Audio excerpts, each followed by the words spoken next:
Пасля здымак сюжэту пра адзнакі даяркам за якасць надояў да нас звярнуліся механізатары гэтыя ж гаспадаркі, адкрытага акцыянернага таварыства «Дубнякі». Аказалася, трактарысты з вёскі Кукава не могуць атрымаць разліковых лістоў. Мы живем как в каменном веке. Нам контора этого не дает. Почему не дает? Потому что я с этим квитком могу обратиться в прокуратуру, могу обратиться туда. А чтоб я не мог куда обратиться, вот нам затыкают так рот. Адказным за гэтае парушэнне механізатары лічаць дырэктара прадпрыемства «Дубнякі» Уладзіміра Грыгарана. Реже за стаж платить. Я получил сколько? 250 рублей. А так день в день на работу ходил. Наракаюць працаўнікі і на тэхнічны стан сельскагаспадарчай тэхнікі прадпрыемства. Техника ломается, все ломается. Покупают запчасти, деньги бешеные, оно долго не выдерживает, потому что культура все. Стараются покупать все дешевое. Вот и, пожалуйста, какая работа. Вот и сельское хозяйство, когда все ломается. Рамонтаваць машыны работнікам даводзіцца з падручнымі сродкамі. Все, полностью разбомблена сеялка. И вот как бы я ее восстановил? Он мне 3 дня не давал работы, делай. С чего я ему сделаю? Не я же ее разобрал. И говорится, что сеялка на ходу. Куда она на ходу? Ей делать сколько надо. Умовы працы механізатараў нельга назваць нават задавальняльнымі.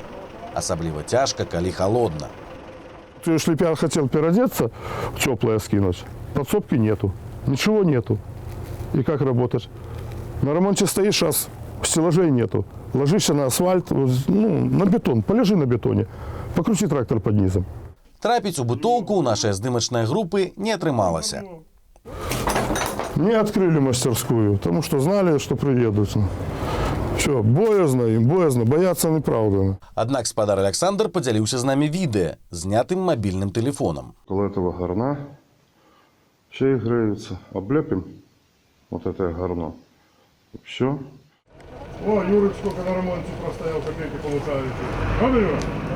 Дырэктар адкрытага акцыянернае таварыства «Дубнякі» Уладзімір Грыгаран наконт разліковых лістоў анічога ўцямнага нам не сказаў. Ды параіў звярнуцца да эканаміста прадпрыемства. Это правда. Дело в том, что у нас идет обработка документов вручную, и поэтому у нас только на зарплате только 1 человек, поэтому проблематично. Ці гэта ёсць прычынаю, каб не выдаваць рабочым разліковыя лісты?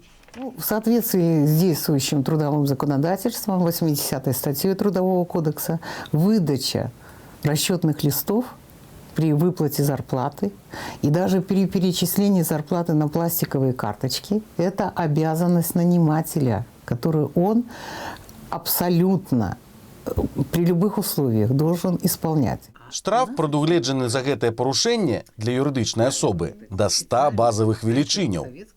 Што рабіць трактарыстам у гэтай ситуации? Во-первых, можно обратиться с заявлением письменным к нанимателю с просьбой или требованием выдать расчетные листы при выплате заработной платы. Самый прямой, короткий путь – обратиться в Государственную инспекцию труда, обратиться в суд за нарушением их трудовых прав и понуждением нанимателю к выплате, к выдаче расчетных листков. Мы досыць часта чуем пра гарантаванае Канстытуцыяй права на працу. Пры гэтым пра дастойную аплату гэтай працы або пра створаныя людскія умовы гаворка вядзецца зусім нячаста. Что для мехдвораном Грыгаран за свое управление мог сделать? Вон там вдалеке, он только нам поставил, и то в этом году сортировано. Так мы все бегали в леса, за кусты по кустам. Вот это видно, что помощь механизатору. Вот как вы слышали, это говорили, мастерских погреться негде, холодрына, дубарына. Вот нам условия работы.